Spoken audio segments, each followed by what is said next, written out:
Welcome to our channel. Today we how to update AWS Lambda environment variables for feature flags step by step clearly.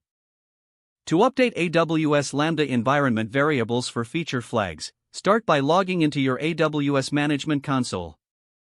Navigate to the Lambda service from the console dashboard.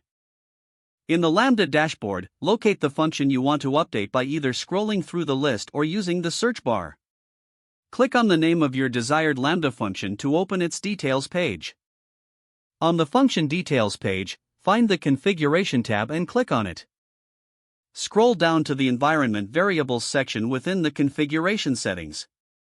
To modify existing environment variables, click on the pencil icon next to the variable you wish to change.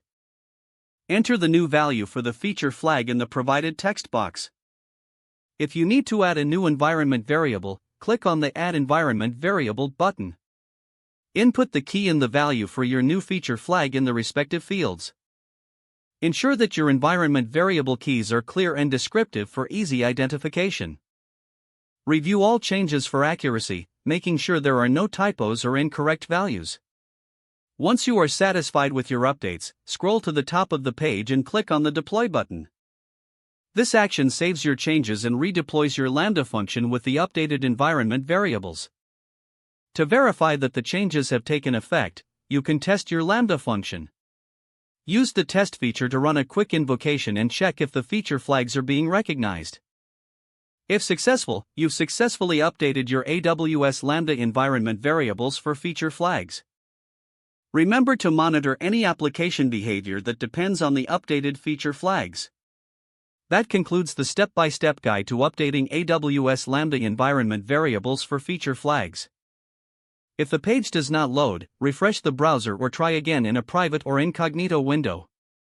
Make sure you are using the correct email address, then retype it carefully to avoid small typos. If your password is not accepted, use the reset option and create a new strong password you can remember. Check your spam folder for verification or security emails, then complete any requested. Enable two-factor authentication if available to improve account security and reduce unauthorized access risk. After signing in, review your profile details so your contact information and settings are accurate and current. If you see an error message, note it down and try again after restarting your device and internet connection. Log out when you finish, especially on shared devices, to keep your account and payment information secure. If the page does not load, refresh the browser or try again in a private or incognito window. Don't forget to like this video and subscribe to our channel for more step-by-step tech guides.